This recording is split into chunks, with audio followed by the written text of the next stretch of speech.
From the chronicles of travelers and adventurers the world over come these authenticated accounts of unusual people and unusual events, bringing you in each presentation a strange but true story from the Four Corners and the Seven Seas.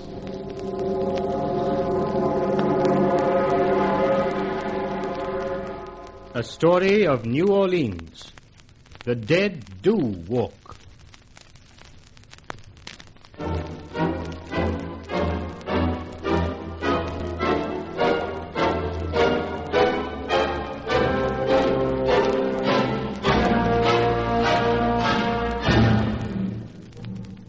In the early years of the 19th century, there was one thing the French Creoles of New Orleans hated with a passion surpassing death: the brash, vulgar Yankee government which had taken over Louisiana from the French. Most of the American governor's daylight hours were taken up with angry interviews with dissatisfied Creoles. Are there more waiting, Monsieur Leblanc? Only an old man, Jean Saint-Marie. Who is he?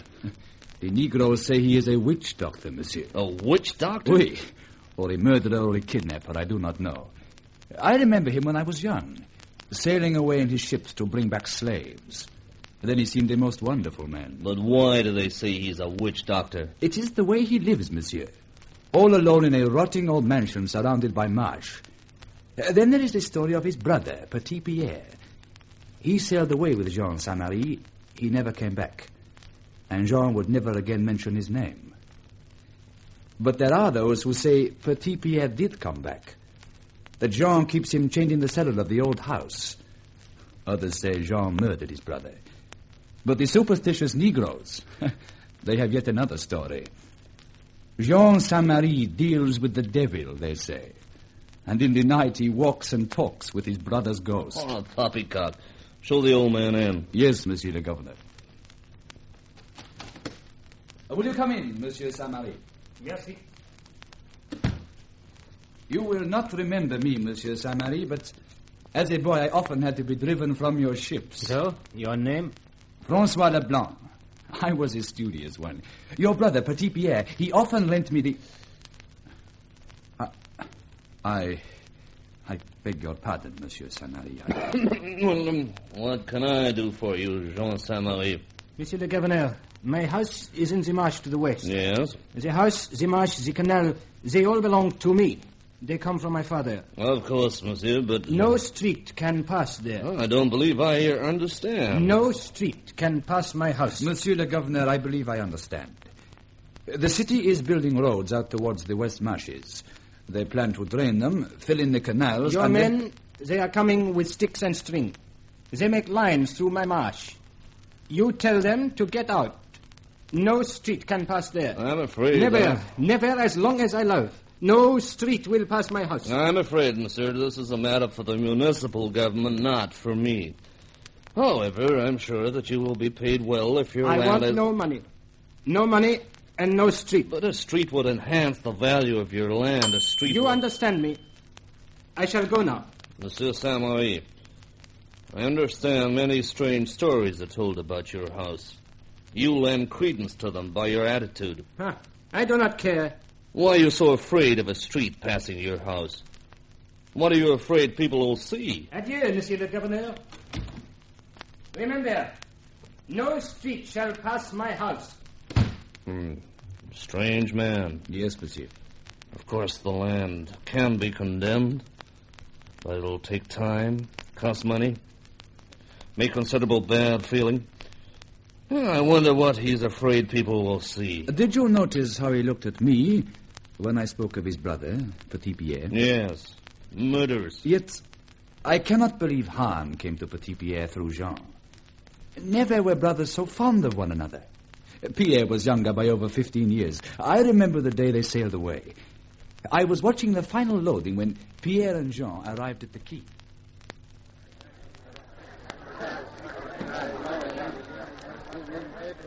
Come, Petit Pierre, smile. I shall not be gone so long. It will be lonely in the big house, Jean. You have your books and the slaves. And those I have not gambled away. You are certain it is only to Cuba that you go? Would I lie to you, my brother? Yes. You know, if you went on a longer voyage, I should make you take me with you. Africa is not... Africa? You are lying. You are not going to Cuba at all. Petit Pierre. You will be gone the whole year. No, I am coming with you. Pierre, come off the ship. Pierre. Bien, Monsieur le Governor. Despite his brother, Petit Pierre sailed with the ship. He was never seen again. Sometime later, it's not known just when, Jean returned without his ship. No one saw him come. He was just suddenly there in the old house, with the bridge across the canal boarded up and chains upon all the gates. Strange. Very strange. Oui. It is said an old Negro woman who speaks no French, no English, cares for him. Many people believe that together they practice voodoo. Myself, I do not believe such things. I'd like to know what really happened to his brother. And what goes on in that house. I, too. If there really was something funny, well, pressure could be brought to bear. We could perhaps force Jean Saint-Marie to sell the right of way for a street and save the trouble of a lawsuit. Oui, Monsieur le Governor. Of course, now, I wouldn't want to authorize anyone to trespass, but... I understand, Monsieur. I will ask Captain West to join me. I will visit Jean Saint-Marie tomorrow night. Good. But be careful, both of you. You may not be afraid of voodoo or ghosts, but the wrath of Jean Saint-Marie may be quite another thing.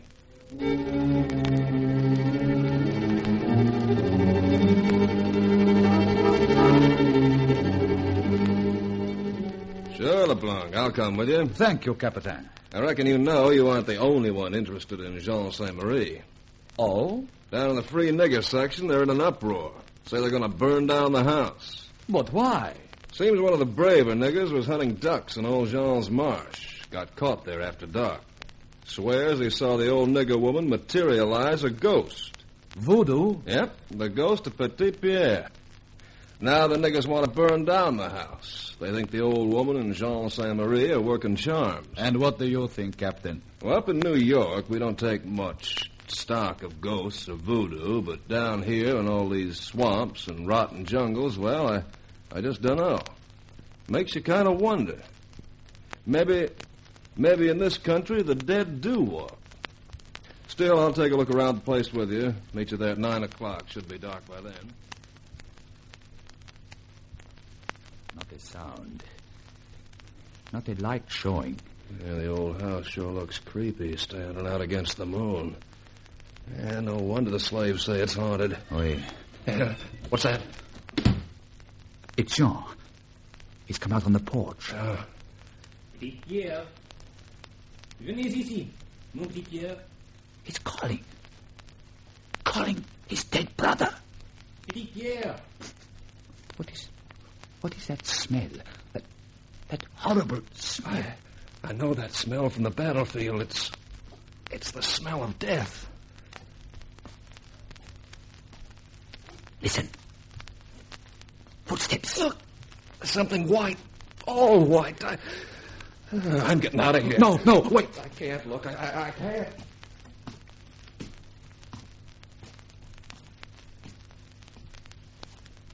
No. Oh, no.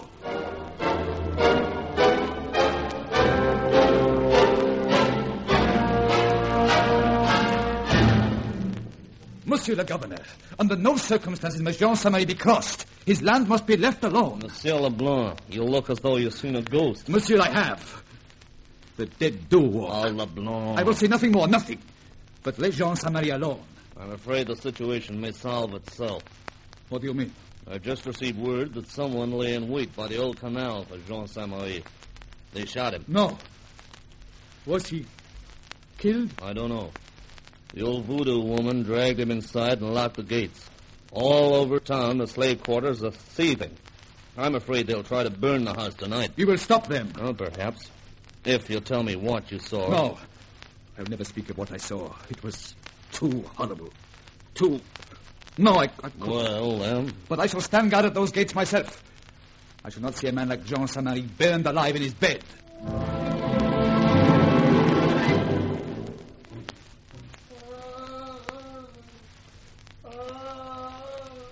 What's that awful noise, LeBlanc? It's the old Negro wailing.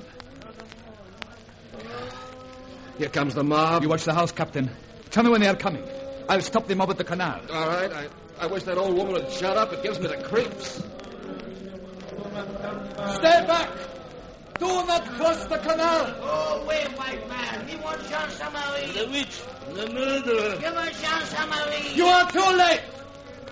Jean Samari is dead! Don't lie, white man. Your assassins have done their work well! Jean Samari! They're coming, LeBlanc. They've loaded the coffin on an ox cart. The old Negro walks behind. Stand back! A good man passes! And do no harm to the old woman. Leave her to her grief.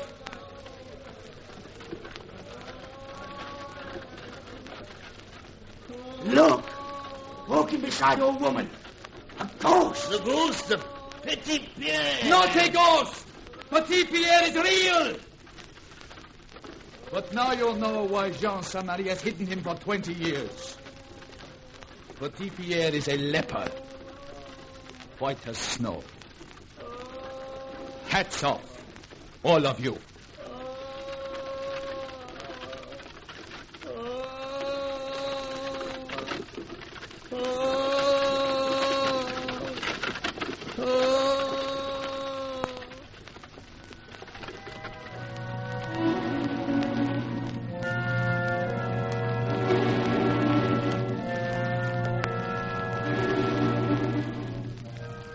Without a backward glance, the old Negro, the dead, and the living dead moved down the darkened jungle path.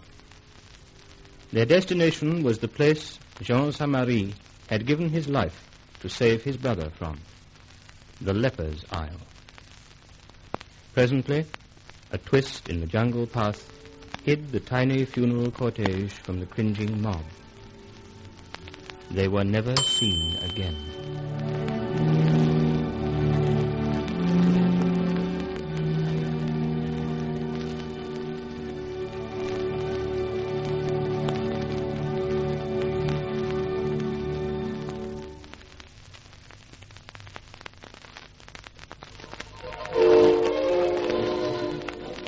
We invite you to listen again to a further story, strange but true, from The Four Corners and the Seven Seas.